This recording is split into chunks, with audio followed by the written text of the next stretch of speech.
Buen día, vamos a comenzar la sesión de hoy. La última clase que tuvimos, vimos lo que es una aplicación econométrica de corto y largo plazo. Básicamente vimos lo que era con el tema de tipo de cambio, la aplicación de la paridad de poder de compra, en la cual partimos a través de la ley de un solo precio. Vimos la aplicación donde tenemos el tipo de cambio de un país, tenemos el nivel de precios de un país y tenemos el nivel de precios externo, ¿no?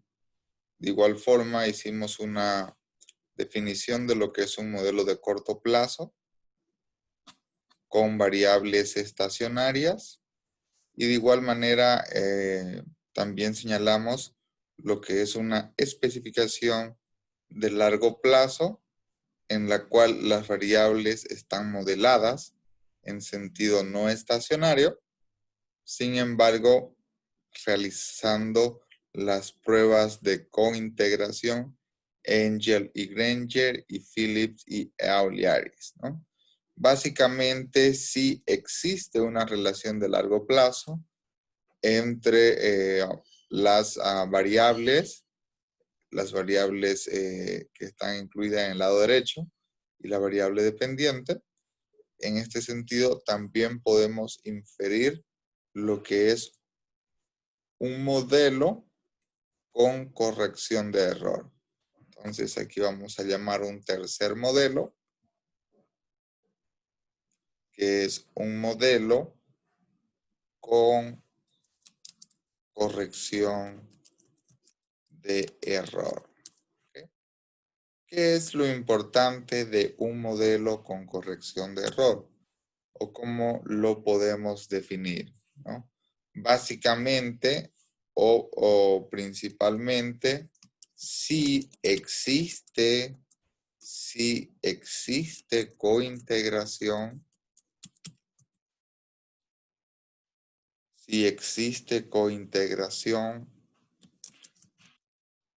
podemos señalar que la dinámica de largo plazo influye o se incorpora en la dinámica de corto plazo, ¿no? Esta dinámica de largo plazo influye o se incorpora en la dinámica de corto plazo a través de un mecanismo del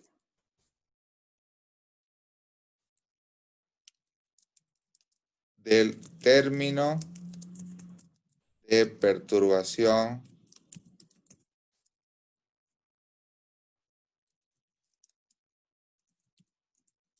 estocástica. ¿Bien? Bien, entonces yo voy a señalar, en este caso tenemos nuestro modelo de largo plazo. Para diferenciar el modelo de largo plazo del modelo de corto plazo, para diferenciar 3 de 4, sabemos de que en el modelo 3 las variables están en sentido estacionario. Sin embargo, aquí vamos a hacer una pequeña cambio en la notación. El término de perturbación estocástica lo vamos a definir por una variante de epsilon y en el modelo de largo plazo le vamos a llamar al término de perturbación estocástica U sub t. ¿Okay? Entonces tenemos epsilon, que es el error o término de perturbación de un modelo de corto plazo, y U sub t, que es el término de error de un modelo de largo plazo. Por lo tanto, si existe cointegración, ¿qué es lo que va a suceder? Que en un modelo de corto plazo,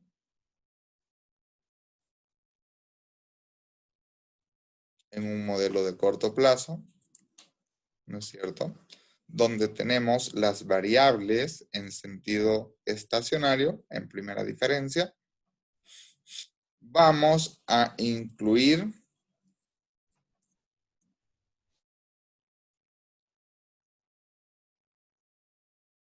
el mecanismo del término de perturbación estocástica. Pero, ¿qué vamos a hacer acá? Vamos a incluir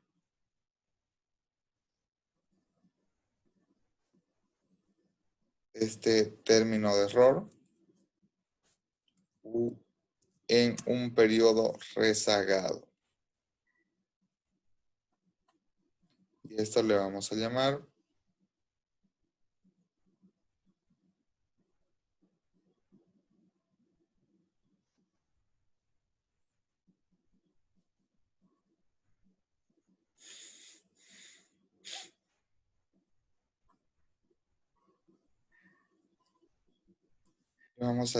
gamma. ¿Ok? Bien, entonces, ¿qué es lo importante acá? Lo importante es que si existe cointegración, podemos señalar que la dinámica de largo plazo influye o se incorpora en la dinámica de corto plazo a través de un mecanismo del término de perturbación estocástica como retroalimentación o ajuste. Bien, entonces, ¿qué significa eso? Significa, en otras palabras, que este error lo hemos incluido en la ecuación de corto plazo, pero esta es una retroalimentación o ajuste en un periodo.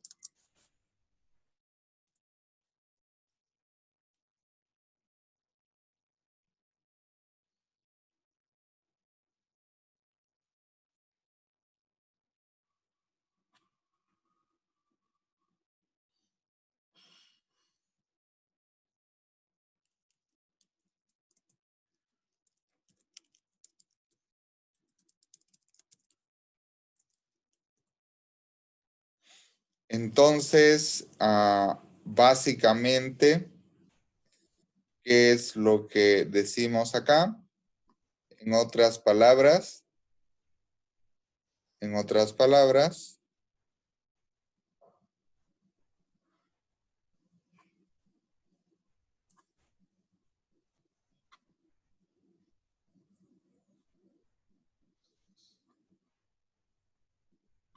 a esto le vamos a llamar 5.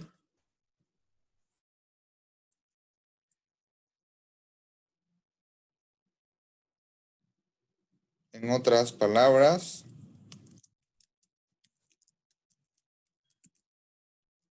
vamos a decir que el mecanismo de corrección de error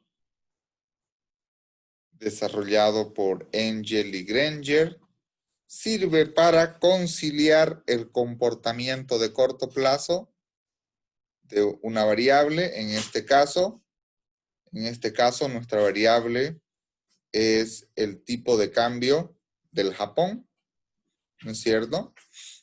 En este caso, el tipo de cambio del Japón con su comportamiento de largo plazo. ¿Ok?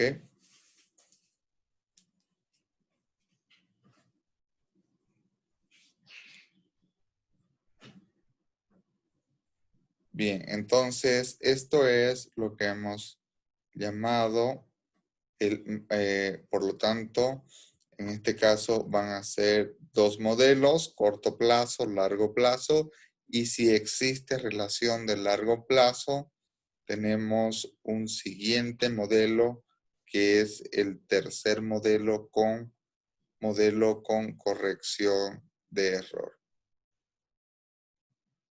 Bien, entonces de esta forma ya hemos concluido nuestra especificación. Ahora yo les voy a pedir de que ustedes puedan abrir el enlace que les pasé.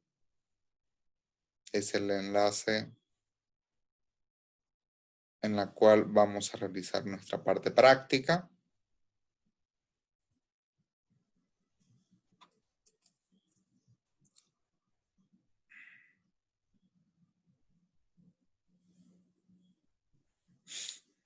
Y vamos a básicamente descargar nuestro script o código en R, que es este que le estoy mostrando, código PPP. Y esta es la base de datos respectiva.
Una vez que hemos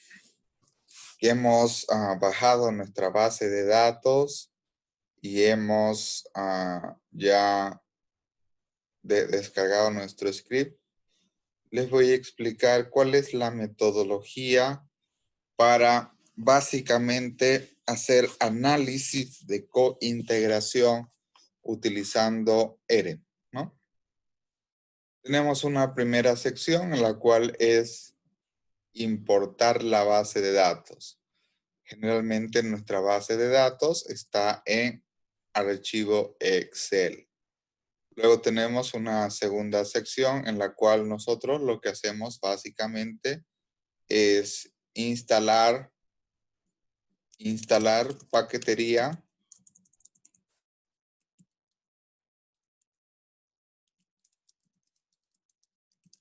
y librería econométrica.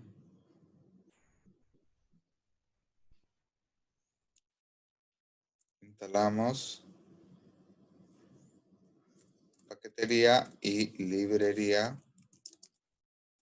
econométrica.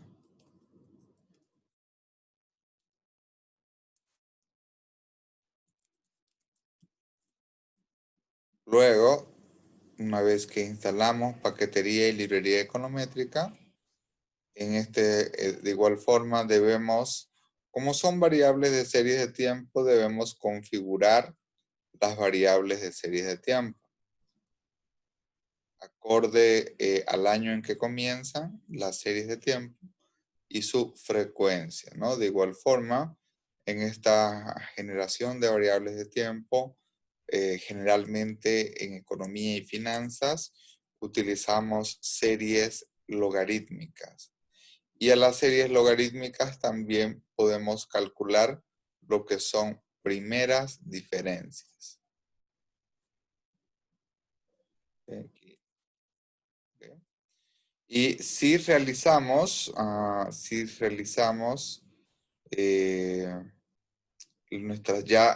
una vez que hemos configurado nuestras variables de serie de tiempo, realizamos las gráficas respectivas. Luego de realizar las gráficas respectivas, también realizamos lo que son análisis de correlaciones. Y una vez que hemos realizado análisis de correlaciones, un punto muy importante es realizar análisis de raíces unitarias o también llamadas, analizamos si las pruebas son analizamos las pruebas de esta estacionariedad. Para ello realizamos nuestro análisis tanto en niveles como también en primeras diferencias. ¿Cuáles son las primeras pruebas? ¿Cuáles son las pruebas tradicionales que utilizamos? Utilizamos las pruebas Dickey-Fuller aumentada, DFA. Esta es la prueba básica, ¿no? Dickey-Fuller aumentada. De igual manera, podemos realizar otras pruebas de raíces unitarias, como Philip-Perron, tanto en niveles como en primera diferencia, como la prueba de KPSS, tanto en primera diferencia como en niveles, ¿no? Entonces, una vez que hemos realizado todo lo que es la importación de datos, instalar paquetería, librería, realizar análisis de correlaciones. Por lo tanto, ahora lo que podemos, y después de que hemos hecho el análisis de raíz unitaria, podemos estimar los modelos econométricos, ¿no? Entonces, ahora estimamos los modelos econométricos,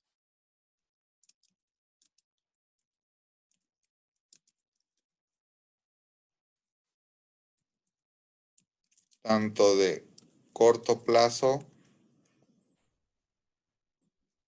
corto, largo plazo, y si existiera mecanismo con corrector de error.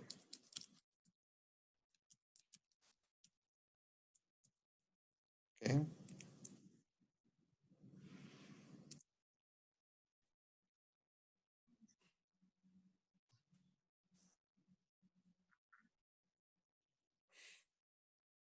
Entonces, en este sentido, vamos a proceder a estimar un modelo econométrico con, primero, de corto plazo.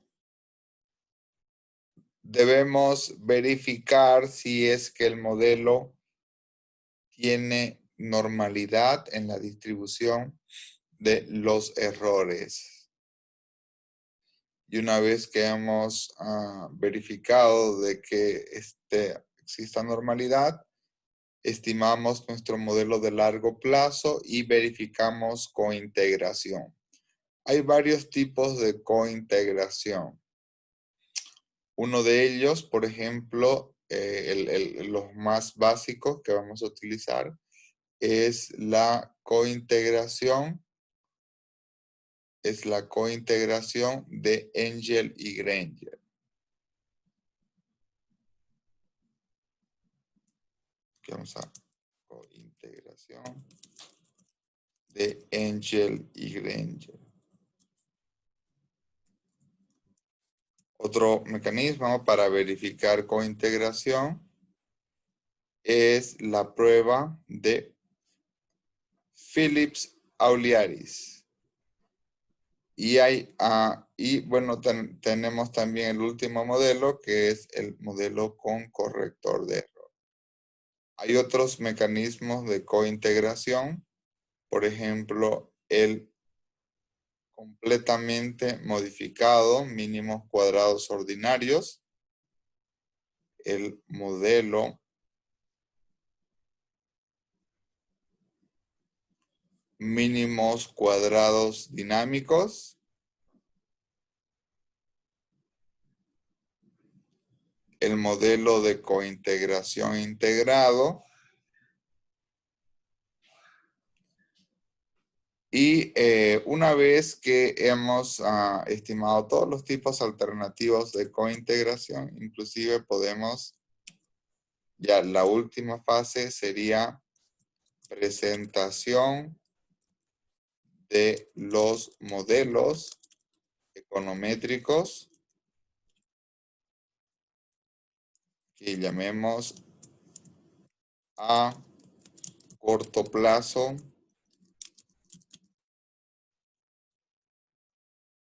B largo plazo,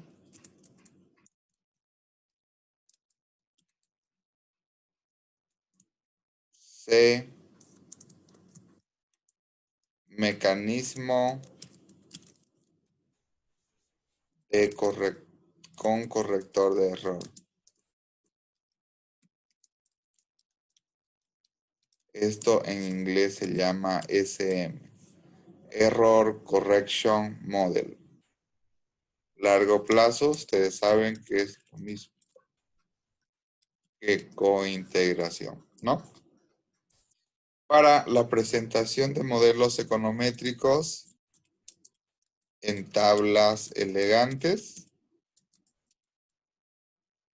eso lo hacemos con la paquetería y librería Stargazer. ¿Okay? Perfecto.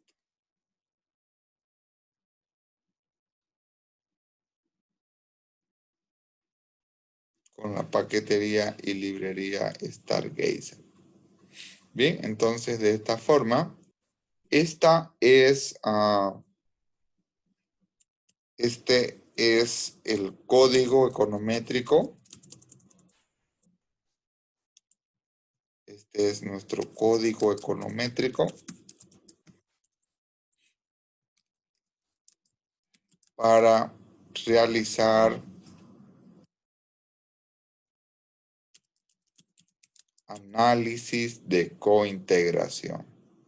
Y bien, vamos a comenzar haciendo todas las estimaciones respectivas. Entonces, ¿cuál es lo primero? Lo primero es que debemos tener guardada nuestra base de datos que está en Excel. Deben tenerla guardada en alguna carpeta y para ello es importante de que ustedes importen esta base de datos.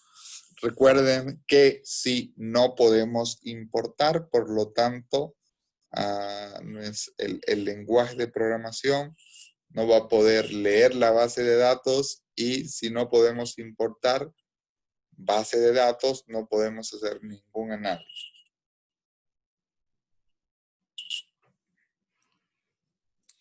Entonces, para ello para poder importar la base de datos, debemos tener ya instalada lo que es la librería Leer Excel, ¿no? Read Excel.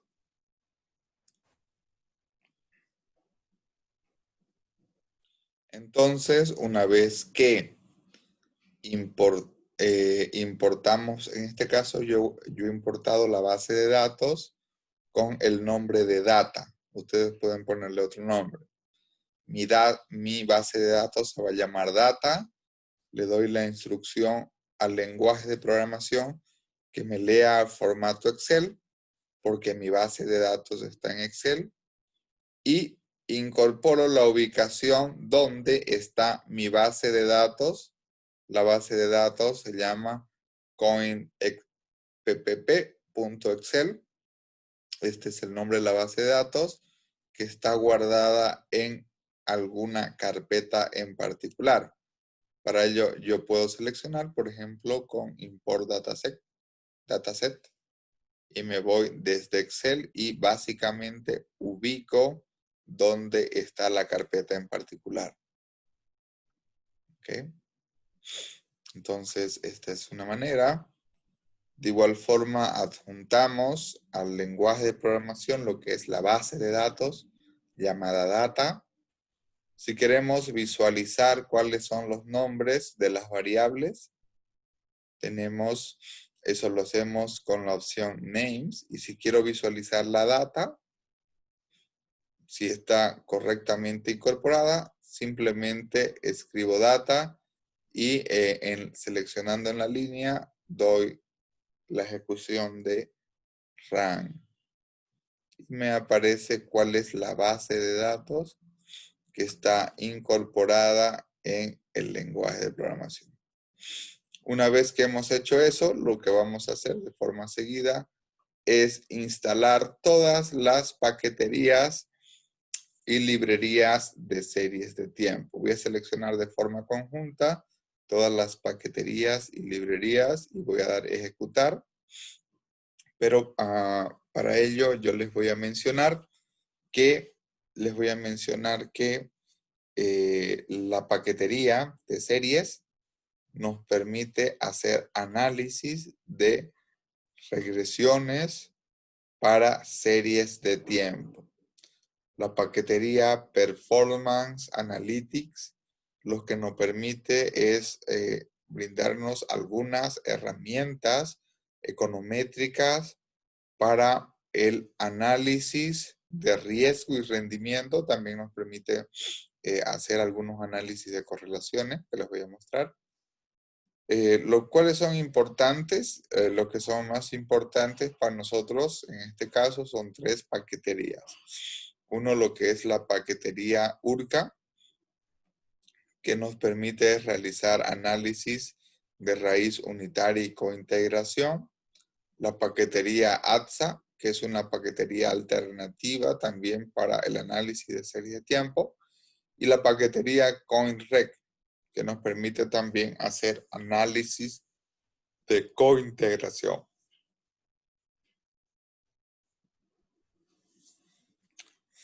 Una vez que hemos instalado la paquetería y librería, nos vamos a ir a la siguiente función. Si quiero ver nuevamente mis nombres de las variables, puedo dar names, data. Si quiero ver mi base de datos de manera completa, eso lo hago con la función view. Por ejemplo, si doy view, voy a poder apreciar mi base de datos que va desde 1973, trimestre 1, hasta 2008, trimestre 2. ¿Okay? Entonces, una vez que hemos ya importado base de datos, hemos instalado paquetería y librería, vamos a dar la configuración de series de tiempo. Entonces, vamos a definir como nombre de las variables las mismas variables que aparecen en la base de datos. A esto le vamos a dar el formato de series de tiempo. Y en nuestro caso, nuestras variables van a comenzar en 1973 desde la primer frecuencia de tiempo, que es de tipo trimestral. ¿Qué significa 4? 4 significa de que mis datos son trimestrales. Y si yo pongo acá la opción 1, significa de que va a comenzar a partir del primer trimestre del año 1973. Entonces, básicamente, voy a seleccionar todo esto, lo voy a ejecutar para que me dé mi formato de series de tiempo. Luego, los economistas estamos interesados en series logarítmicas, porque con logaritmo calculamos elasticidades y desde el punto de vista econométrico nos ayuda a disminuir el tema de heteroscedasticidad. Entonces voy a convertir mis variables en escala logarítmica y de igual manera también lo que voy a hacer es calcular mis variables en primeras diferencias.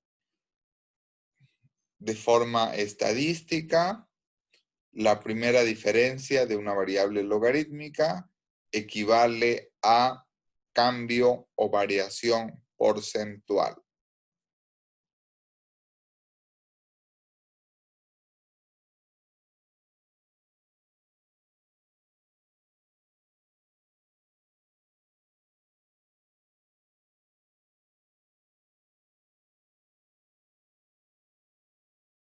eso es importante de mencionar, que el cambio de una variable, el cambio o diferencia de una variable logarítmica es igual a un cambio porcentual. La siguiente fase o la siguiente etapa que debo realizar una vez que he realizado los pasos previos, debo graficar mis variables. Si no grafico mis variables, me puedo meter en problemas. ¿Okay? Entonces, básicamente voy a graficar la primera serie, que es el logaritmo. Este es el logaritmo del tipo de cambio de yenes. ¿Qué es lo que puedo apreciar en esta gráfica? Esta es una gráfica, esta variable presentaría un rumbo. ¿Okay? Aquí podemos apreciar de que hay un rumbo, en este caso a la baja. ¿No es cierto? El tipo de cambio, los yenes tienden a apreciarse en el tiempo. Luego vamos a graficar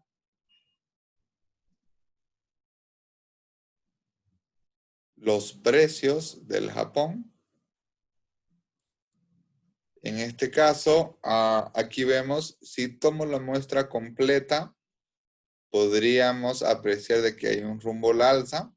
Sin embargo, aquí podríamos tener un cambio estructural en el cual desde principios de los 70 hasta los 80 hay un comportamiento ascendente en los precios del Japón.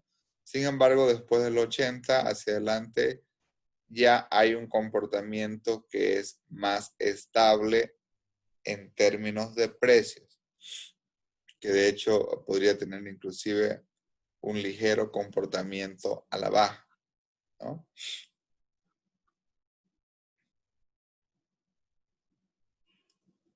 Eso es para el caso de los precios del Japón. Por lo tanto, podríamos concluir que en el caso de los precios del Japón existe una tendencia o una especificación con rumbo. Luego vamos a graficar los precios de Estados Unidos.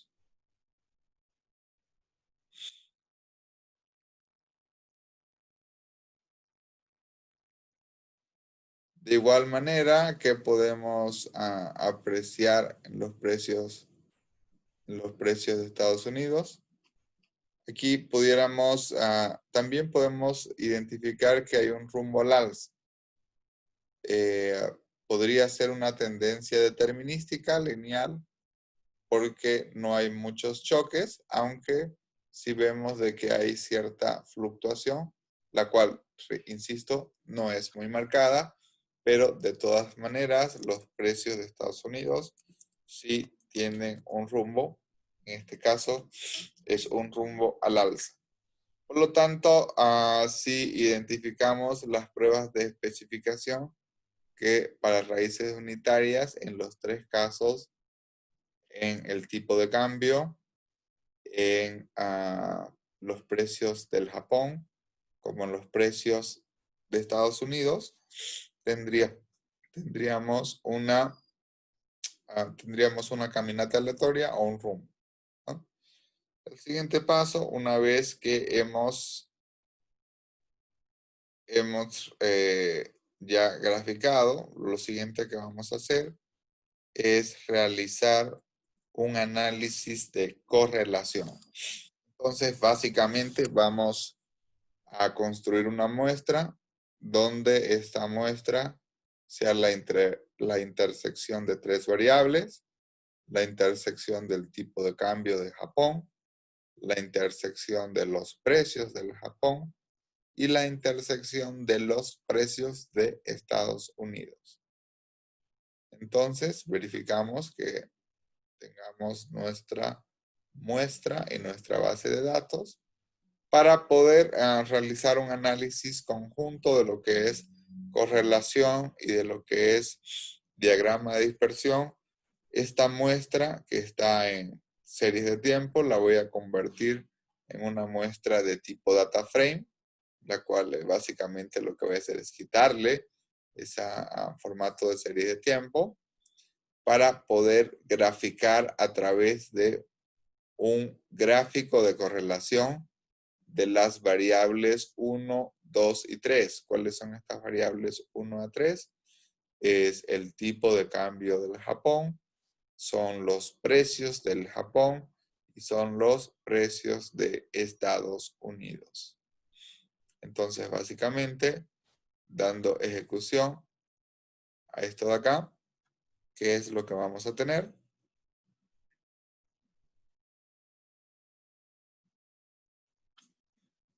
Vamos a tener el siguiente gráfico.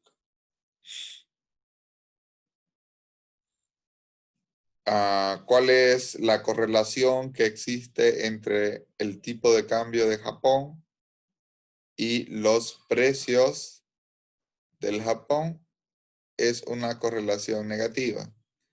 Aquí, según la teoría de paridad de poder de compra, esperaríamos una relación positiva, ¿no? Sin embargo, en la evidencia empírica nos dicen que están correlacionados negativamente. ¿Qué esperaríamos entre el tipo de cambio de Japón y los precios de los Estados Unidos? Esperaríamos, conforme a la teoría, una relación negativa.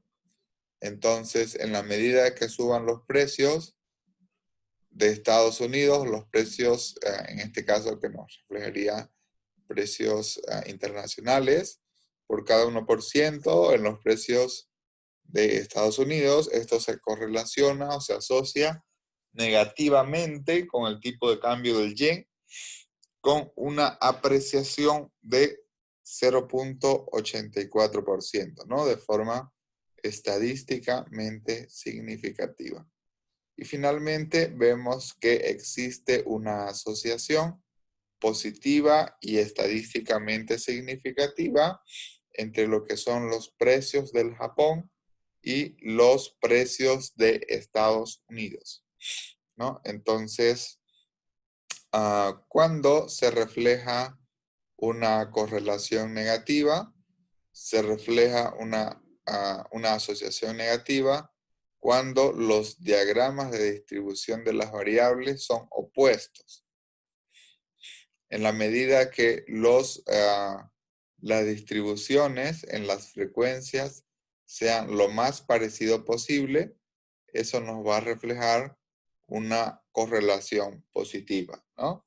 Pero en la medida de que sean opuestos, por ejemplo, si ustedes observan la distribución del tipo de cambio es contraria a la distribución de los precios de Estados Unidos.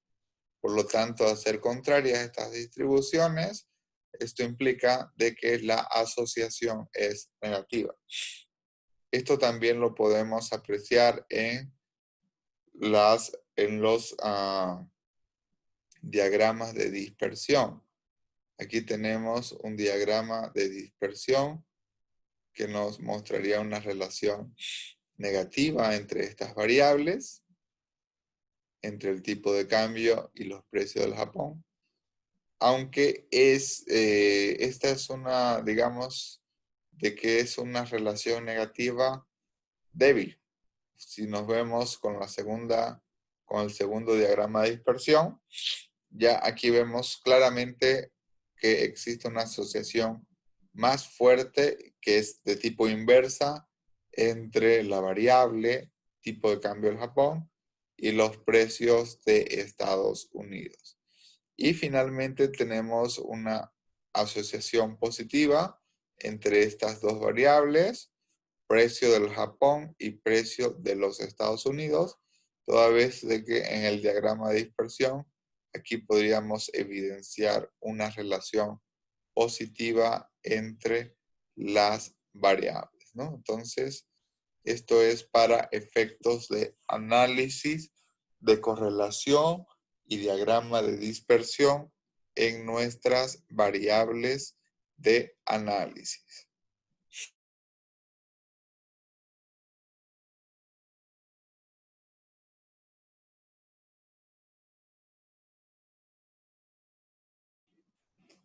Dado este antecedente, vamos a proceder con nuestro análisis de raíces unitarias o pruebas de estacionariedad.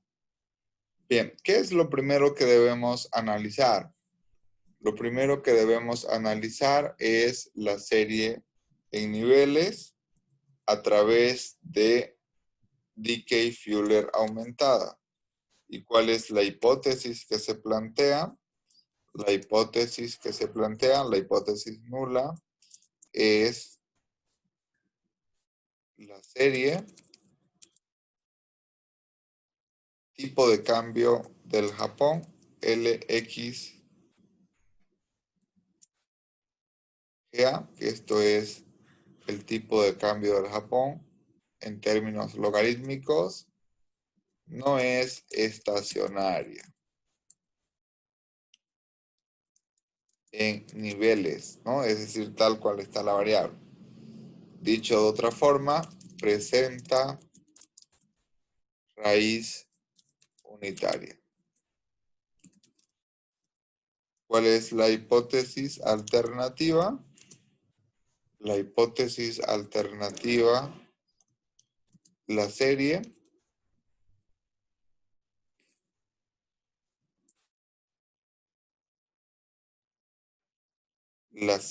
logaritmo del tipo de cambio del Japón, lo contrario, es estacionaria en niveles. ¿Ok? Bien.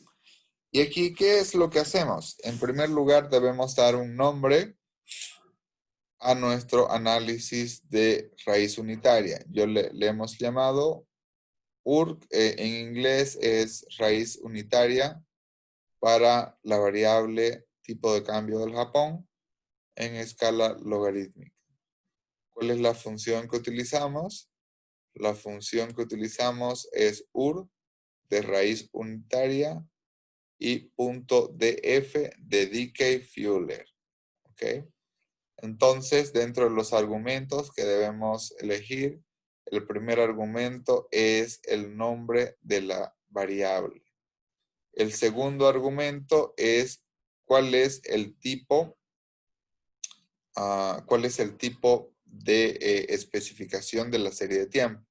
Si es una especificación con rumbo, si es una especificación con tendencia determinista o si es una, por otra parte, es una presentación, es una especificación que no tiene rumbo ni tendencia.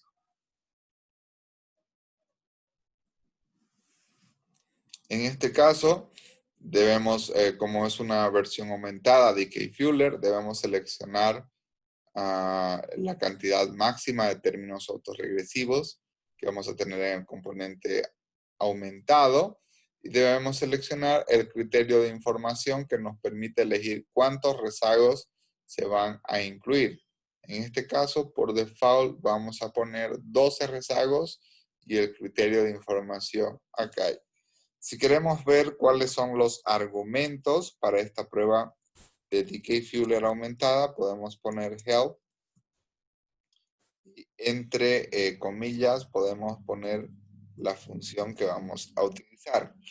Cuando nosotros ponemos help, ayuda, y ponemos entre paréntesis y entre comillas la función que vamos a utilizar, le estamos diciendo al lenguaje de programación que nos explique cuáles son los argumentos que se necesitan para poder hacer el análisis de esa función en particular. En este caso, con este comando o con esta función,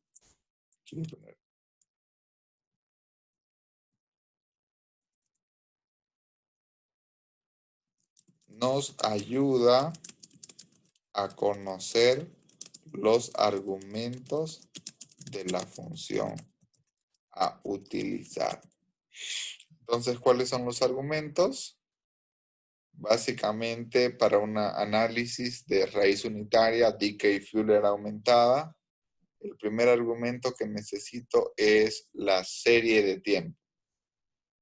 El segundo argumento que necesito es conocer cuál es la tendencia de la variable que voy a analizar, en este caso la variable y. Es una variable que no tiene tendencia, es una variable que tiene un rumbo, como en estos tres casos. Es una variable que presenta tendencia determinista. ¿Ok? Y por otra parte, debo especificar el número de rezagos para los términos autorregresivos.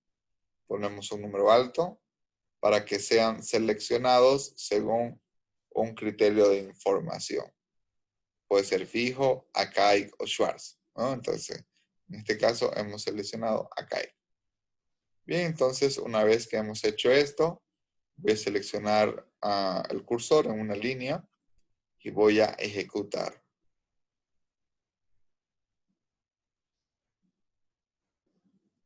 ¿Qué es lo que debo verificar? Básicamente en el análisis de raíz unitaria. ¿Qué es lo que debo verificar? En este caso, fíjense ustedes de que se han seleccionado 3 rezagos. De los 12 se han seleccionado 3. Lo que debo verificar es es la variable z. En este caso es el término autorregresivo.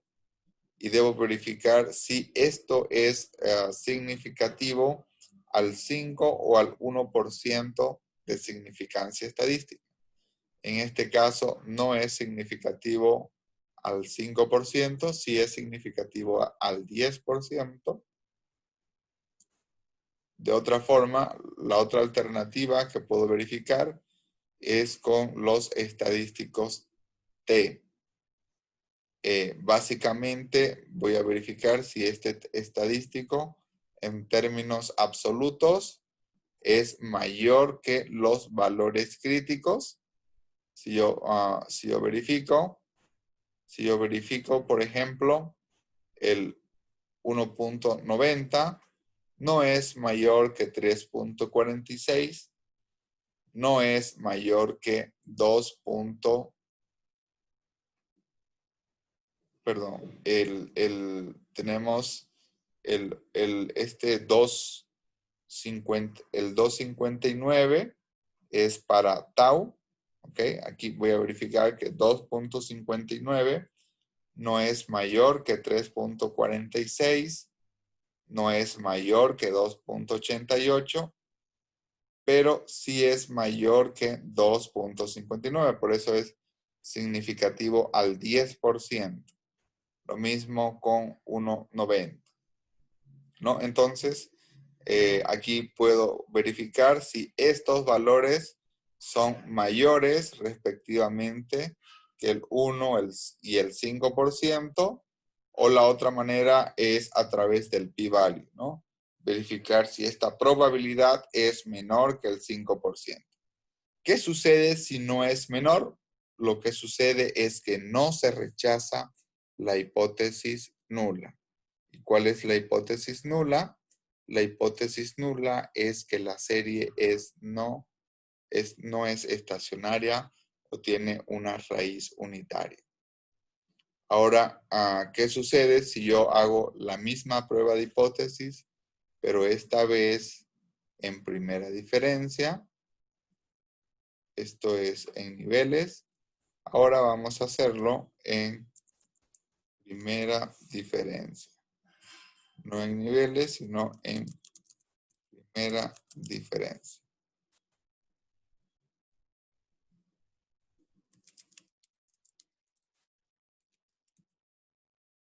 Y este análisis ya lo vamos a hacer para la variable expresado en diferencias. Por lo tanto, aquí vamos a tener un resultado contrario.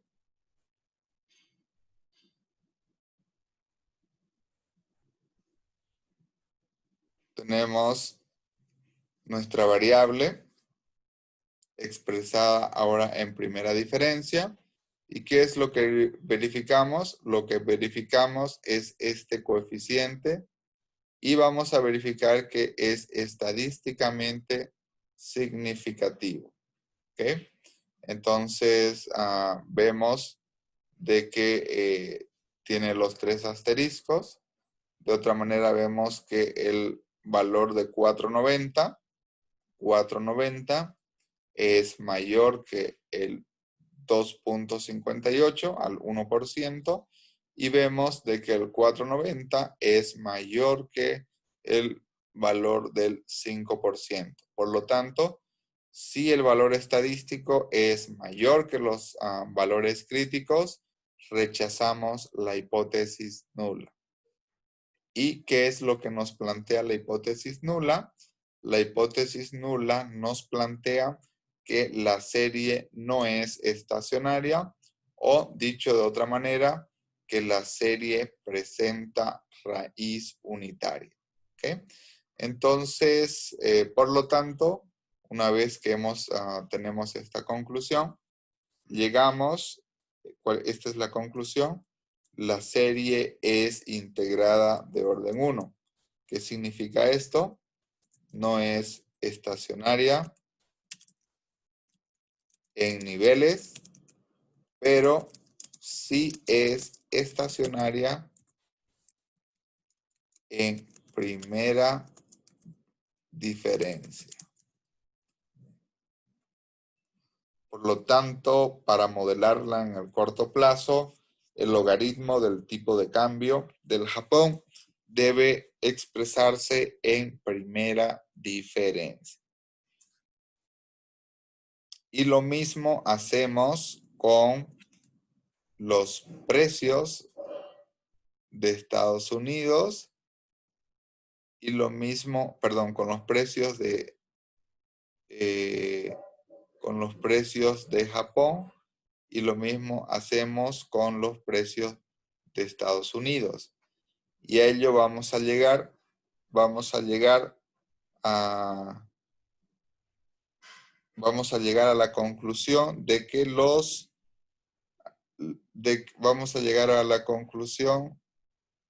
vamos a verificar.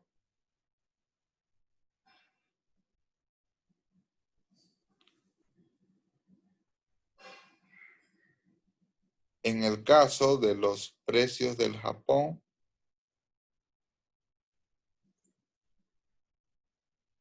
vamos a realizar la prueba Dickey-Fuller aumentada. En el caso de los precios del Japón, estos son estacionarios en niveles. Y en el caso de los precios del Japón, vamos a verificar, son estacionarios en niveles.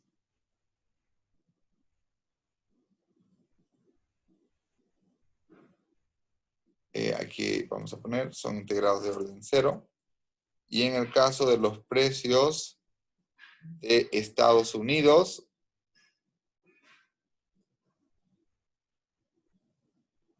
son estacionarios en primera diferencia. En otras palabras, bajo la prueba Dickey-Fuller aumentada, los precios del Japón y de Estados Unidos tienen diferentes orden de integración. Ahora bien, esto es también importante señalar que esto es solamente a través de una prueba que es Dickey-Fuller aumentada. Debemos verificar si nuestras conclusiones son las mismas a través de Philip-Perron. ¿Qué es básicamente lo que nos está? ¿Cuál es la prueba de raíz unitaria de Philip-Perron? Menciona bajo la misma hipótesis nula, bajo la misma hipótesis alternativa de Dickey-Fuller aumentada, solamente que tiene otras especificaciones. La prueba nos pide, de Philip-Perron, primeramente nos pide una serie de tiempo. Tiene dos formas de calcular sus valores críticos, indiferentemente nosotros podemos calcular una de ellas, ya sea a través del estadístico Z-alfa o a través del estadístico Z-tau. De igual manera, el modelo necesitamos especificar si la serie tiene un rumbo constante o tiene una tendencia determinística. En otras palabras, si tiene un comportamiento en torno a una constante o en torno a una tendencia determinística. Y debemos especificar si los rezagos van a ser cortos o van a ser largos, o por otra parte, si no vamos a usar rezagos.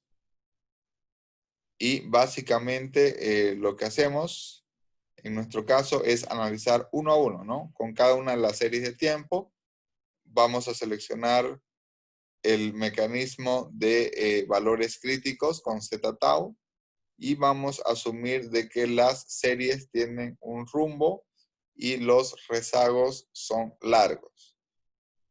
¿Okay? Entonces, si hacemos para la primera variable que es el tipo del cambio del Japón, llegamos a la conclusión de que es no estacionaria. ¿Por qué no es estacionaria?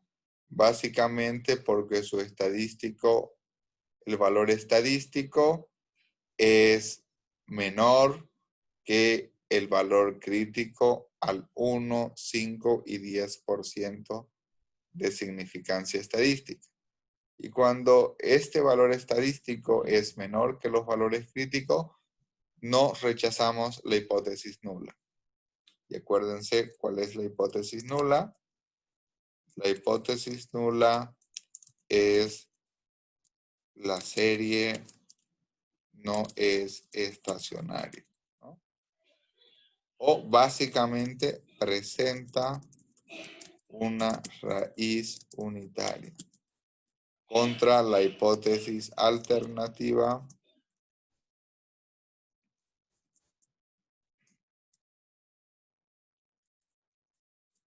la serie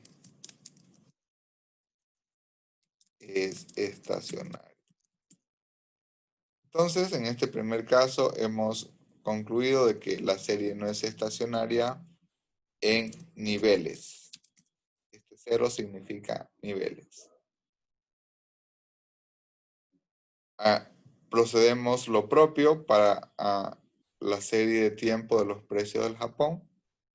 Y en el caso de los precios del Japón, siempre analizamos en términos absolutos. Verificamos de que el estadístico calculado en términos absolutos es mayor que los estadísticos, perdón, es mayor que los valores críticos. Entonces, como toda vez que en términos absolutos el valor calculado es mayor que el valor crítico al 1, al 5 y al 10%, por lo tanto, rechazamos la hipótesis nula. ¿Qué significa esto? Significa de que los precios del Japón son integrados, es estacionario en niveles, ¿no? Esto significa integrado de orden 0.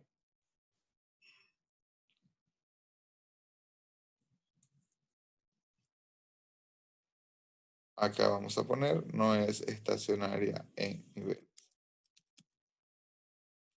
Y finalmente realizamos el último, la última prueba de hipótesis según Philip Perron para los precios de Estados Unidos.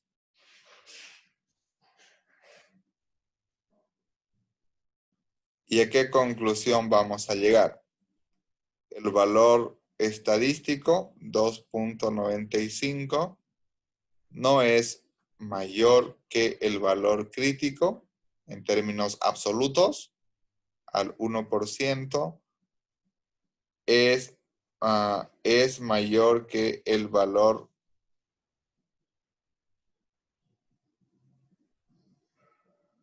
estamos con este de acá. Es este de acá. El valor estadístico, menos 2.69, no es mayor que el valor crítico, menos 3.47. No es mayor que el valor crítico, 2.88. Y sí es mayor que el valor 2.57. Por lo tanto, nuestra regla básica es que debe ser mayor al 1 o al 5%. ¿Ok?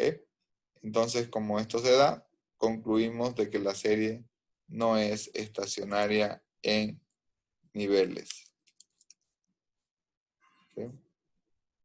Para el anterior, que eran los precios del Japón, lo que debemos comparar es este estadístico, Z-Tau, que es 5.48, es este, el valor del estadístico, en comparación con los valores críticos.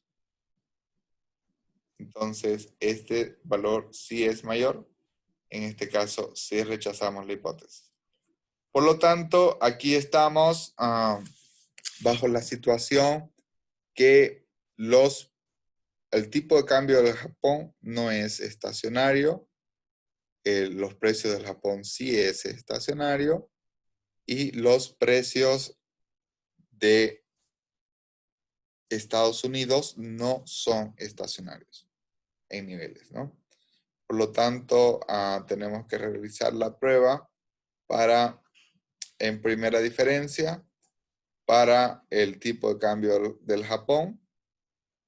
Si realizamos la prueba en primera diferencia, el valor crítico es 8.84, el valor estadístico, perdón, es 8.84, el cual este valor es mayor que el 1 y el 5% respectivamente.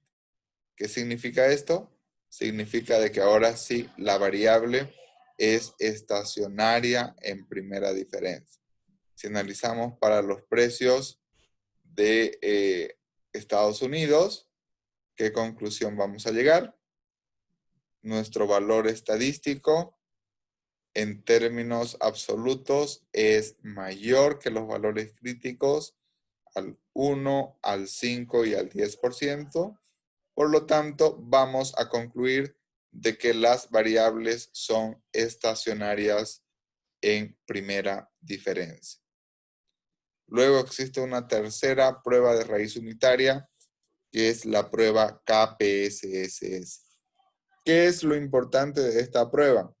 Lo importante de esta prueba es que la hipótesis nula se plantea de manera contraria a las pruebas de Dickey-Fuller aumentada y a la prueba de Philip-Perron. Por lo tanto, en este caso, para KPSS, esta prueba de raíz unitaria, la hipótesis nula es la serie es estacionaria. Y la hipótesis alternativa es la serie no es estacionaria o presenta una raíz unitaria.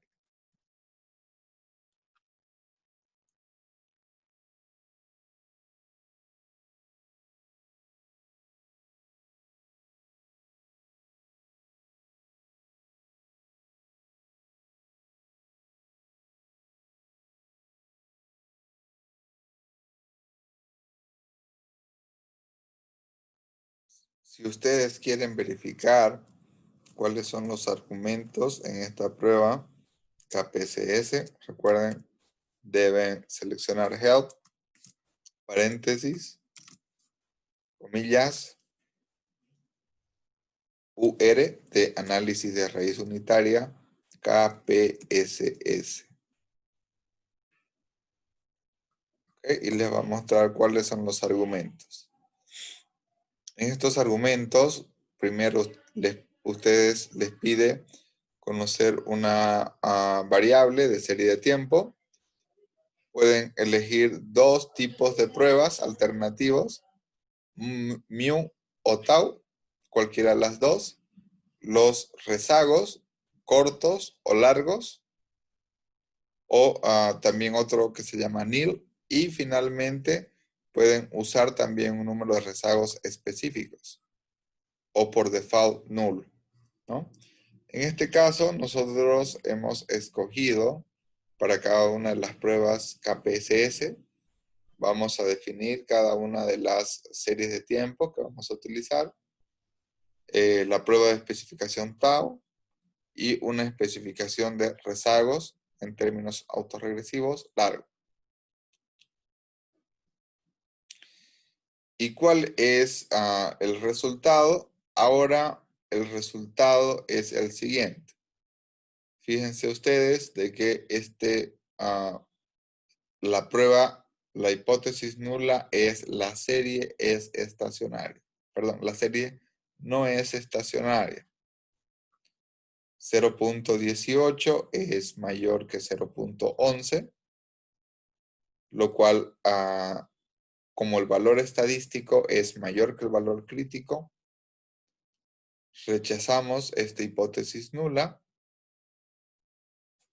Si verificamos 0.18 es mayor que 0.14, por lo tanto, también en este caso vamos a rechazar la hipótesis nula, ¿no? Si verifico 0.18 es mayor que 0.16, también voy a rechazar la hipótesis nula. ¿Y cuál es la conclusión? Aquí vamos a poner que la conclusión es que la serie no es estacionaria en niveles. En todos los casos, para no rechazar esa hipótesis nula, este valor estadístico debería ser menor en todos los casos que los valores críticos. Lo mismo vamos a hacer con los precios del Japón.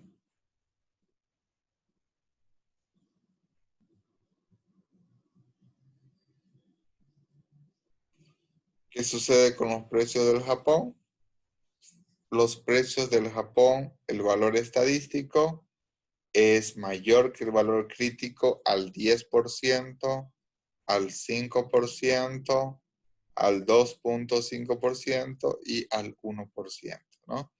Por lo tanto, aquí llegamos a la conclusión de que la serie no es estacionaria en niveles, los precios del Japón.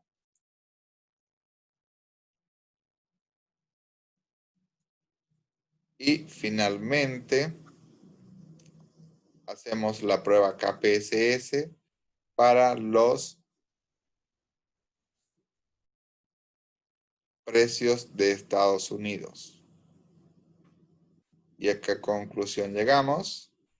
Digamos que 0.20 es mayor que...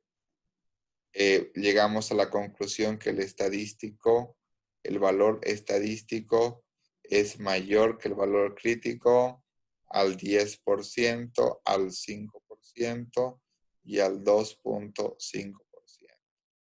Por lo tanto, aquí vamos a llegar a la conclusión que la serie no es estacionaria en niveles.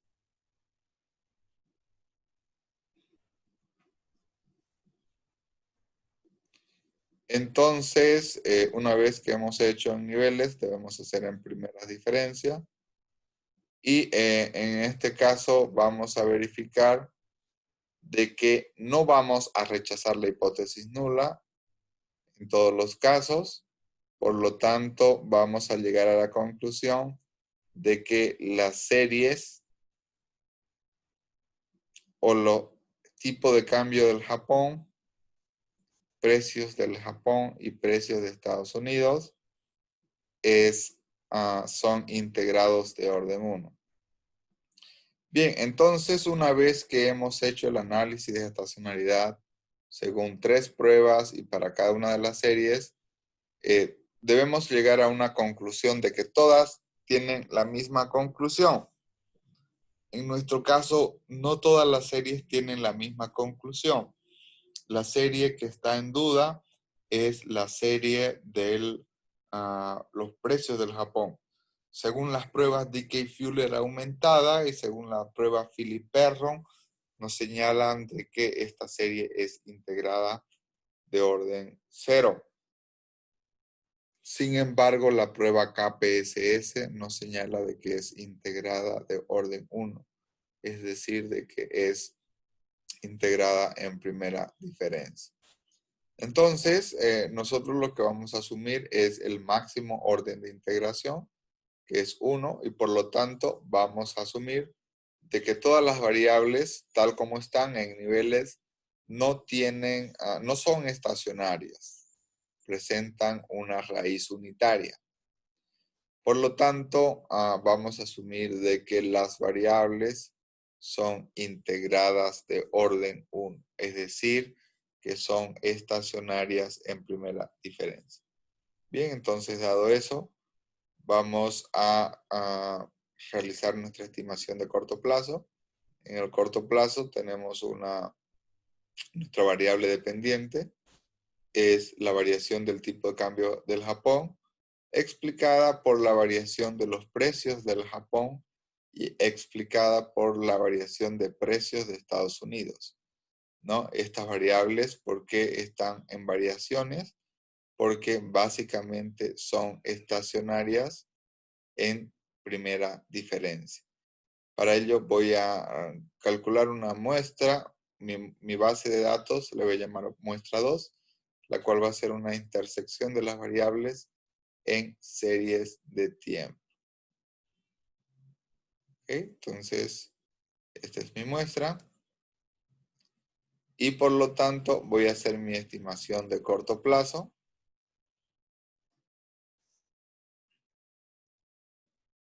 Es, en mi caso, la única variable que es estadísticamente significativa son los precios del Japón, es decir, que el tipo de cambio responde de manera positiva a los precios del Japón, significativa al 5%. El coeficiente, que significa, esto es lo que se conoce en economía como el efecto pass-through, esto es lo que se conoce como el efecto de traspaso de la inflación al tipo de cambio, que básicamente señala de que la inflación sube en 0.70, si la inflación sube en 1%, el tipo de cambio se deprecia en 0.72% acorde a lo señalado por la teoría económica. Por otra parte, si los precios en Estados Unidos se incrementan en 1%, no tiene un efecto significativo sobre la variación cambiaria, ¿no? Esto desde un corto plazo. Pero a esto debo verificar si se cumple el supuesto de la normalidad en la distribución de los residuos. Y para ello utilizamos la prueba Harkevera. La prueba Harkevera, verifico de que no hay normalidad, existe normalidad en la distribución de los residuos, toda vez que la probabilidad es mayor que el 10%. De igual manera, verifico que exista normalidad a través de la prueba Shapiro-Wilk, al verificar que la probabilidad es del 0.30 y esto es mayor que el 10%, por lo tanto no tenemos problemas de normalidad. Si existiera problema de normalidad con la función boxplot, puedo identificar dónde estarían los, digamos que los puntos, dónde estarían los residuos con valores más atípicos. En este caso son dos, en la observación 51 y en la observación 103. Por lo tanto, en caso de existir problemas de normalidad, tendríamos que incorporar variables de impulso para corregir el tema de la normalidad. En nuestro caso no es necesario. No es necesario. No es necesario porque existe normalidad, ¿no? Y una vez que hemos realizado esto, básicamente nos vamos a estimar nuestro modelo de largo plazo, nuestro análisis de cointegración. ¿Qué es lo que vamos a realizar? Vamos a, en primer lugar, graficar. Queremos analizar si existe una relación de largo plazo entre los precios, entre el tipo de cambio del Japón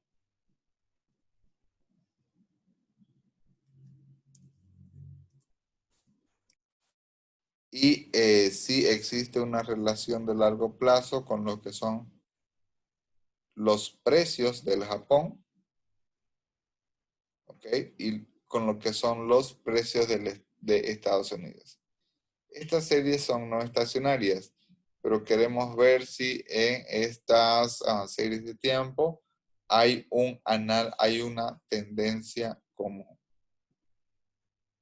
¿Okay? Entonces, básicamente es lo que queremos realizar. Bien, entonces, ¿en qué consiste un análisis de cointegración de largo plazo?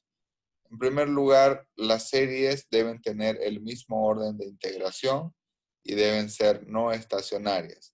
Lo primero que yo voy a definir es, voy a llamar que mi modelo de largo plazo se va a llamar mod-LP y esto va a estar explicado por mi variable dependiente, que es el logaritmo del tipo de cambio del Japón, y dos variables explicativas, los precios del Japón y los precios de Estados Unidos, expresados respectivamente en términos logarítmicos. Bien, entonces una vez que he encontrado mi modelo de largo plazo, verifico que los coeficientes están acordes a la teoría de paridad de poder de compra, es decir, una relación positiva y estadísticamente significativa y una relación negativa y estadísticamente significativa, ¿no? Que eso nos estipula la teoría.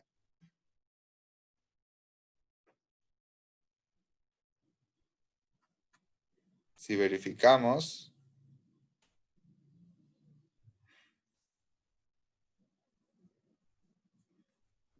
en nuestra estimación, este es el primer modelo que hemos hecho. Es un modelo de corto plazo, en el cual hemos verificado de estos tres modelos, el único coeficiente es significativo es alfa 1, el cual es positivo y estadísticamente significativo. En el caso del coeficiente alfa 2, encontramos en el modelo de que es no significativo.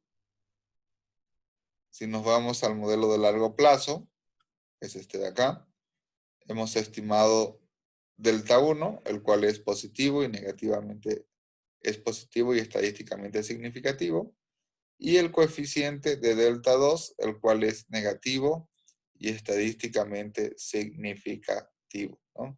Entonces, esta es la estimación de largo plazo. Sin embargo, debemos verificar de que exista cointegración. Si no existe cointegración, estos coeficientes son espurios o son de regresión falsa.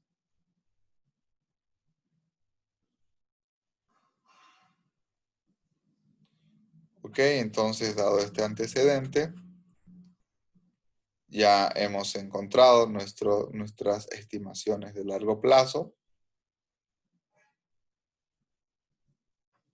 Vamos a ver los residuos del modelo. En este caso le vamos a llamar residuos LP, que son residuos del modelo de largo plazo.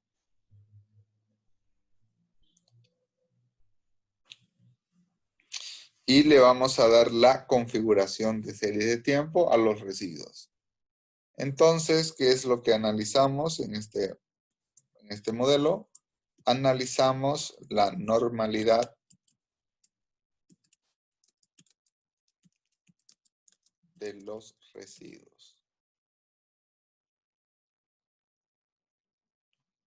Según la prueba Harke-Vera, el modelo de largo plazo presenta residuos normales, ¿no? Entonces, aquí asumimos de que existe normalidad en los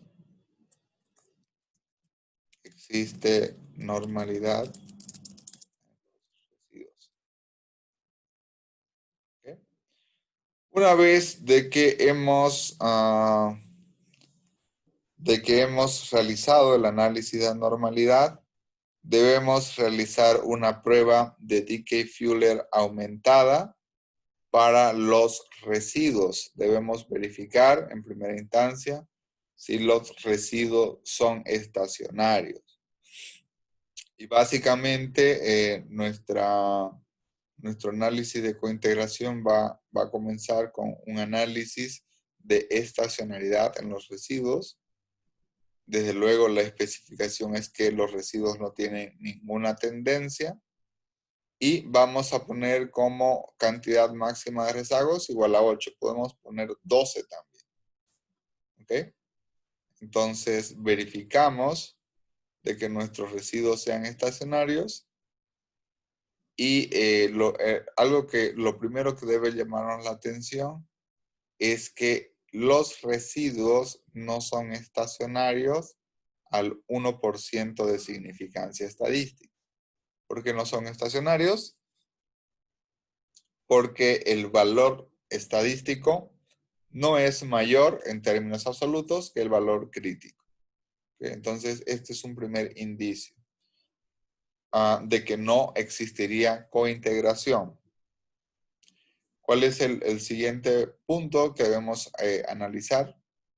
Acorde a la metodología de Engel y Granger, el siguiente punto que debo realizar es hacer un vector en el cual van a estar mis variables explicativas para el análisis de cointegración. En este caso, mi vector va a estar conformado por dos variables explicativas.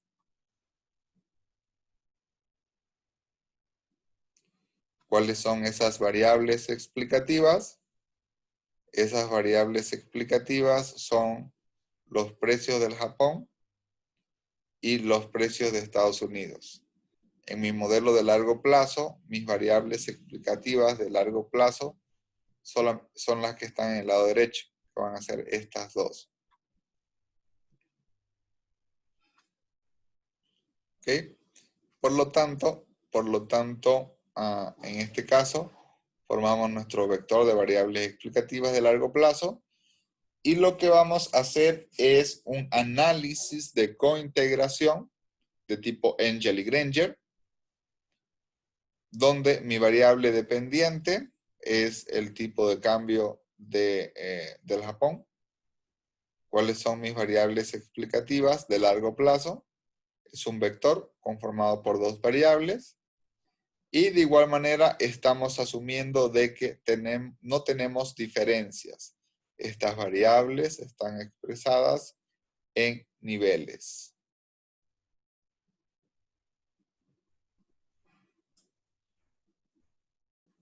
Perdón, debo ejecutar antes la función. Bien. Y aquí, ¿cuál es el resultado del análisis de cointegración? ¿Cuál es la prueba de hipótesis en Engel y Granger? La prueba de hipótesis es: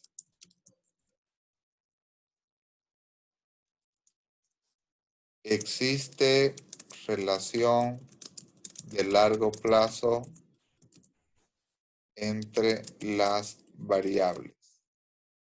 Esta es la hipótesis nula. ¿Cuál es la hipótesis alternativa?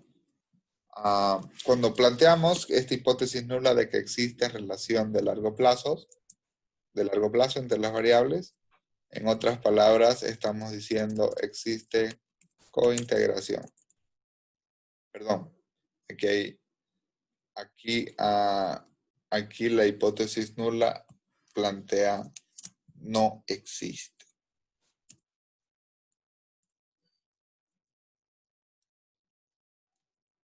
¿Ok? No existe. Lo contrario. ¿Y cuál es la hipótesis alternativa? Ahora sí. La hipótesis alternativa es: existe relación de largo plazo. En otras palabras, aquí es mi hipótesis nula, no existe cointegración. Esto es lo mismo en la hipótesis alternativa que decir existe cointegración.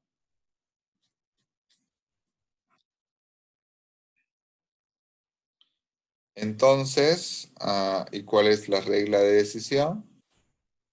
La regla de decisión es el p-value. ¿Ok? Entonces, fíjense ustedes, acá la respuesta está en la variable dependiente de largo plazo, las variables explicativas de largo plazo, y tenemos tres pruebas, tres especificaciones alternativas. Primero, que no hay una tendencia común. La segunda es que hay una tendencia común entre las variables, entre todas las variables del modelo. Hay una tendencia común lineal. Y la tercera es que hay una tendencia común entre las variables de tipo cuadrático. Tendencia cuadrática, ¿no? ¿Cuál es la regla de decisión? La regla de decisión es, lo que debemos fijarnos es el p-value. Si el p-value es igual a 0.001, significa de que la probabilidad es menor que el 0.01%. Esto significa que rechazamos la hipótesis nula. ¿Qué significa si el p-value es de 0.10? Significa que la probabilidad es mayor que o igual que el 10%. Por lo tanto, en este caso, no rechazaríamos la hipótesis nula. ¿Qué es lo que concluimos en cada una de las especificaciones? Coincidimos de que la probabilidad es mayor que el 0.10.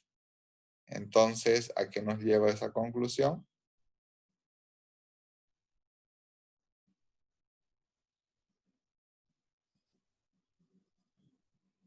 Esa conclusión nos lleva al punto de que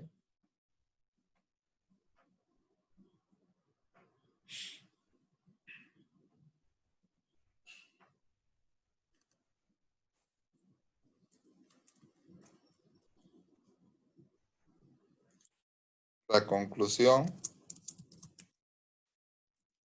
es que toda vez que la probabilidad es mayor que el 0.10, se concluye que no existe relación de largo plazo. No existe cointegración. ¿Sí?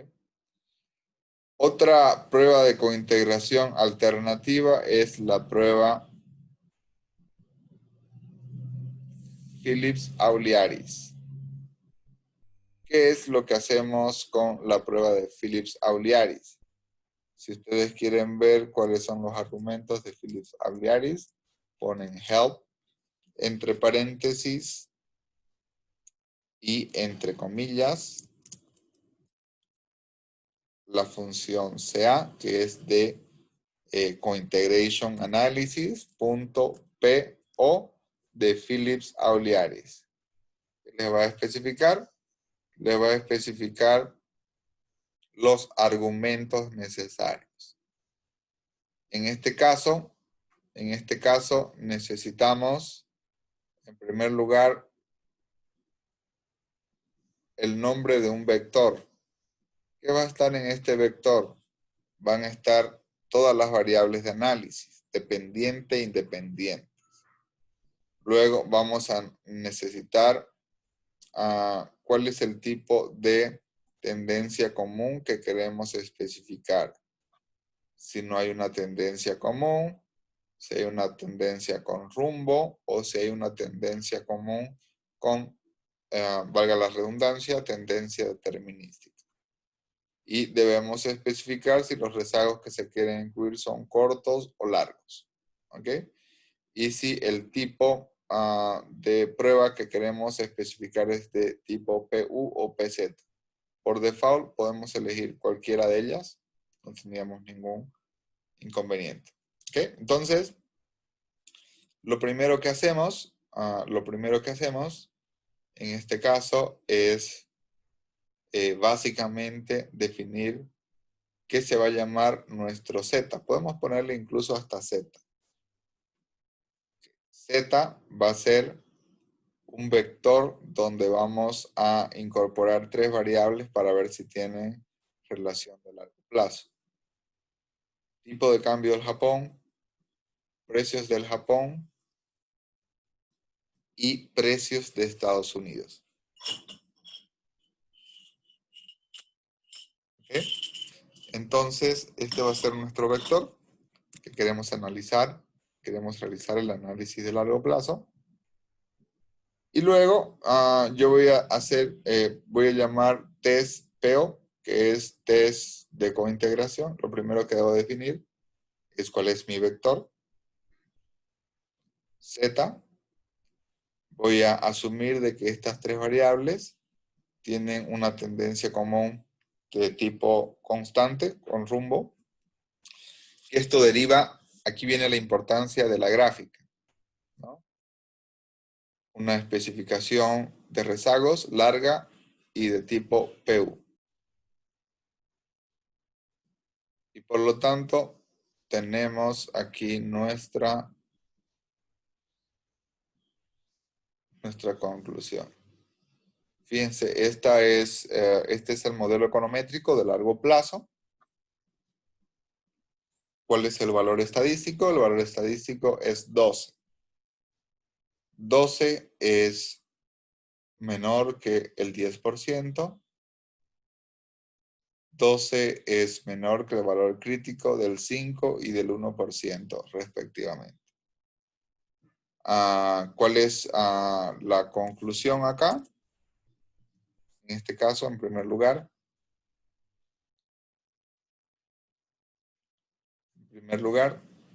planteamos la misma hipótesis nula y la misma hipótesis alternativa que Engel y Granger. ¿Sí? Es lo mismo, ¿no? ¿Cuál es la conclusión? La conclusión es que toda vez que el valor estadístico es mayor que los valores críticos, es menor que los valores críticos al 1, 5 y 10% respectivamente. Por lo tanto, ¿qué es lo que sucede? Lo que sucede es que no se rechaza la hipótesis nula. Es decir, no existe cointegración o relación de largo plazo. En otras palabras, es esta ecuación estos coeficientes que les voy a mostrar.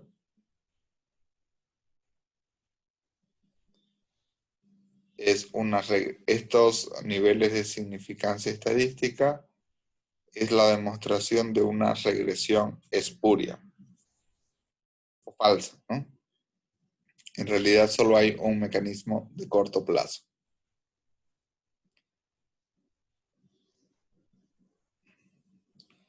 ¿Qué sucedería si existiera una cointegración? No existe, pero supongamos que sucedería. Si quisiéramos estimar un modelo de corrector de error, pudiéramos, eso es en la condición que exista relación de largo plazo, y podríamos incluir la dinámica del largo plazo en el corto plazo. Para utilizar un modelo de mecanismo de corrector de error, necesitamos, la función que utilizamos es SM. ¿Okay? Y básicamente necesitamos dos argumentos. El primer argumento que necesitamos es nuestra variable dependiente. En este caso es el tipo de cambio del Japón. ¿Okay? El segundo elemento que necesitamos es mi vector de variables explicativas de largo plazo, que son las series. Y básicamente con eso tenemos nuestro modelo de vector con corrector de error. Desde luego, esto en nuestro contexto no es aplicable porque no tenemos una relación de largo plazo, ¿no? Este modelo de corrector de error solamente lo aplicamos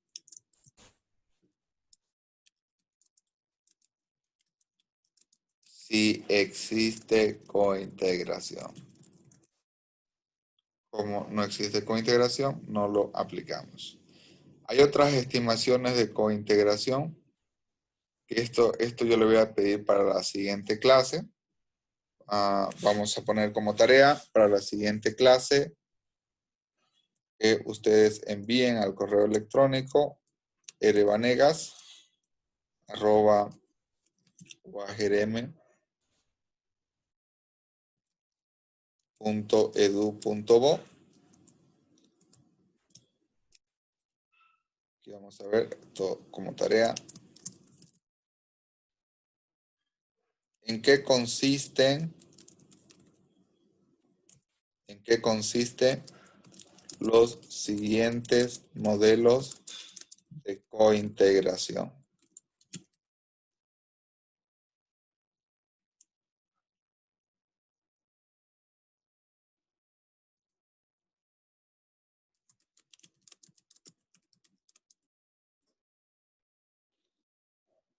Esto lo vamos a fijar para el siguiente martes 7 de julio.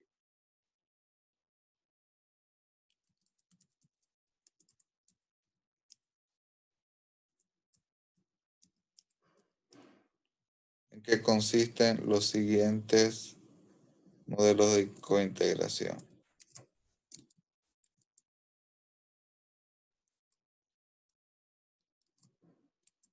Mínimos cuadrados completamente modificados. B.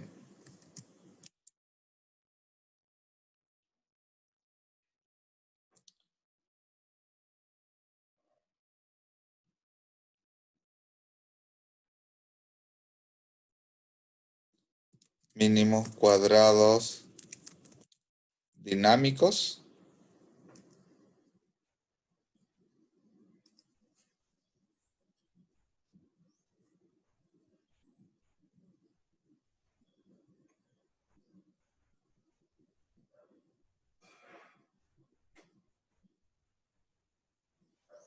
modelo de cointegración integrado.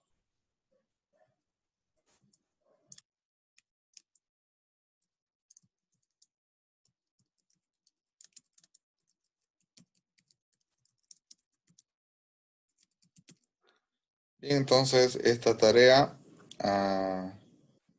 estas son otras estimaciones con cointegración.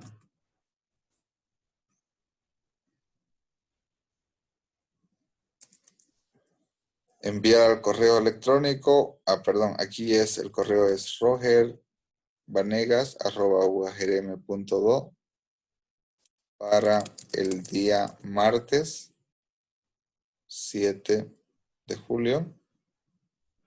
¿En qué consisten los siguientes modelos de cointegración? Documento de Word. ¿Okay? Mínimos cuadrados ordinarios completamente modificados. Mínimos cuadrados ordinarios dinámicos. Y modelo de cointegración integrado. ¿Okay? Y bueno, este es al final. Nosotros presentamos, una vez que hemos concluido todos nuestros modelos, utilizando la paquetería y librería Stargazer, yo puedo incluir lo que es mi modelo de corto y de largo plazo respectivamente. Y esta es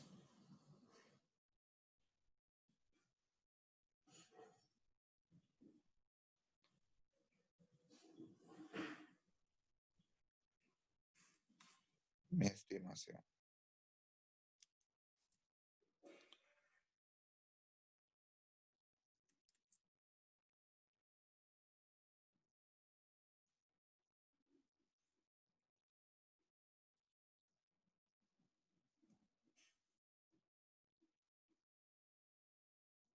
Bien, entonces básicamente tengo mi modelo de regresión de corto plazo. ¿Cuál es mi variable dependiente? Esto lo hago con Stargazer, ¿no? Este es el intercepto.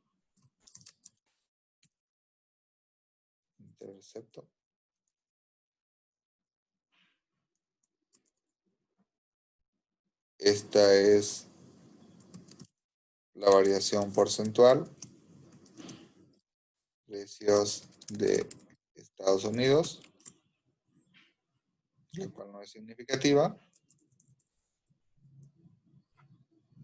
Y la variación porcentual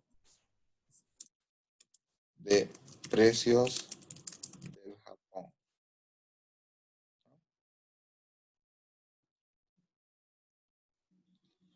Entonces, ¿cuál es mi variable dependiente?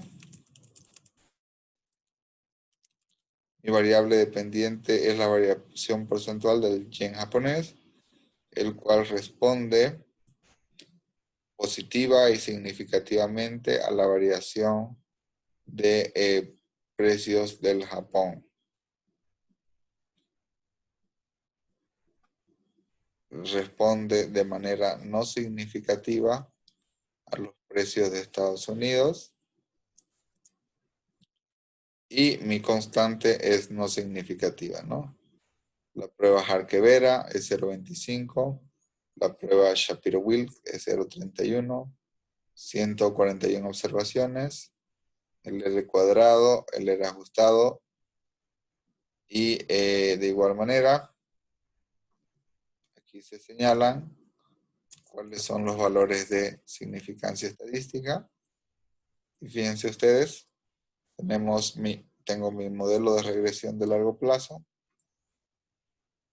mi variable dependiente es el logaritmo del yen japonés. Este es los precios del Japón.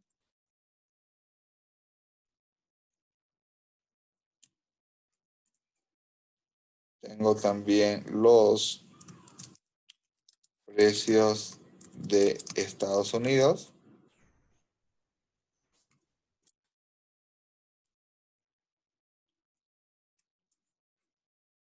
Tengo la constante o coeficiente o intercepto.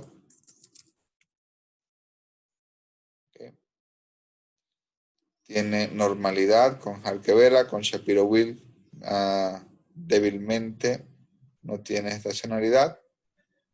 Y aquí esto me señala de que no existe cointegración, ¿no? Como esta probabilidad es mayor o igual que el 0,10, por lo tanto, esto es una regresión falsa, o también llamado regresión espuria. Bien, entonces de esta manera, antes de terminar esta parte, vamos a retomar un poco. Con esto hemos culminado ya nuestra parte práctica. Voy a mencionar cuál es nuestra agenda que tenemos en econometría, ya culminando el semestre.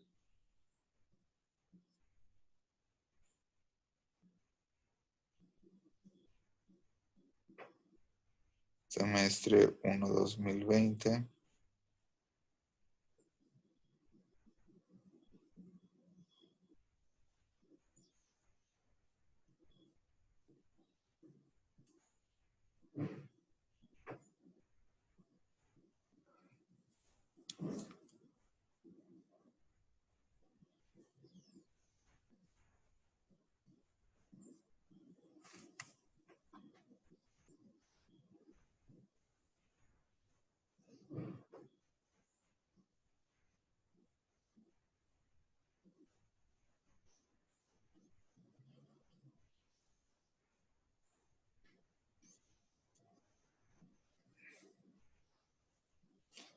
Bien, estamos, nuestro trabajo final del curso es la demanda de dinero en Bolivia, evidencia de corto y largo plazo, ¿no? Ya lo habíamos explicado en una sesión anterior, que básicamente eso es lo que ustedes van a tener que hacer.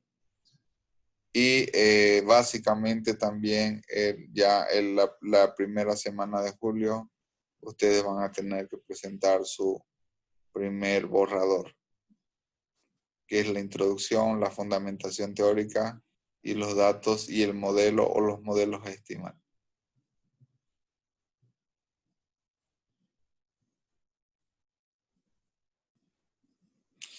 Y como ustedes saben, por disposiciones de las autoridades universitarias, el examen final lo vamos a dar una vez de que las autoridades instruyan que podamos darlo el examen, ¿no? Y que desde luego, por lo tanto, ese primer examen, que va a ser solamente un examen de toda la materia, lo vamos a dar en mecanismo presencial. Todo esto es no presencial, sin embargo, el examen único y final va a ser en mecanismo presencial, que seguramente en lo posterior se va a comunicar.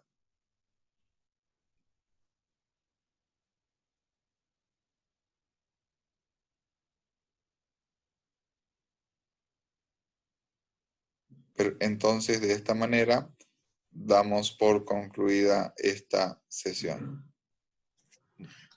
Licen, tengo una pregunta. Sí. Habían dicho que todos los exámenes iban a ser de manera virtual. No, según la semana pasada hubo El una, Consejo IQ. hubo lo del Consejo ICO, donde se mencionaba que los exámenes virtuales no estaban autorizados. Sí, eso sí.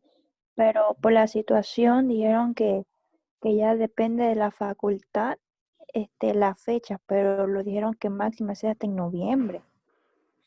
Sí, nosotros ya estamos terminando. Yo creo que nuestro examen final va a ser en el mes de agosto. si es que podemos volver Ujú. a darlo el examen de manera presencial, o si es que o si es que la facultad autoriza de que lo demos virtual, ¿me entienden, no? Sí, Si es que se autoriza. Entonces, de hecho, nosotros, es más, podemos ajustar, digamos que la próxima semana ustedes presentan lo que tengan y podemos ajustar esta fecha de presentación. Es más, podemos ajustarla hasta finales de julio, ¿ya? ya, Y ya a finales de julio, la primera semana de agosto, podemos ver sobre el examen de econometría, cómo va a ser. Sin embargo, es importante que nosotros vamos estudiando, nos vamos preparando, y que por lo tanto ya el examen final vamos a ver, o sea, todavía no está claro, no está claro. Entonces, tenemos que esperar, ya, ¿ok? ya. Muy bien. Listo, compañeros. Muchísimas gracias por su tiempo. Y de esta manera, yo voy a actualizar en el enlace que les he pasado, les voy a actualizar el código en R y les voy a subir también la presentación que les he hecho sobre modelos de corto, largo plazo y sobre lo que es también el modelo con corrector de errores. Les voy a actualizar esto. Entonces el enlace lo voy a actualizar. ¿Ok? Ya, listo. Sí, Muy bien, muchísimas gracias.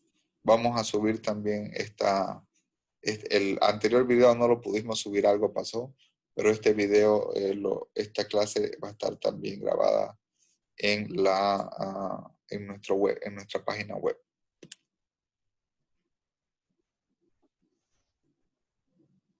Muchísimas gracias, compañeros. Que tengan buena semana restante. Hasta luego. buen día, Lisa.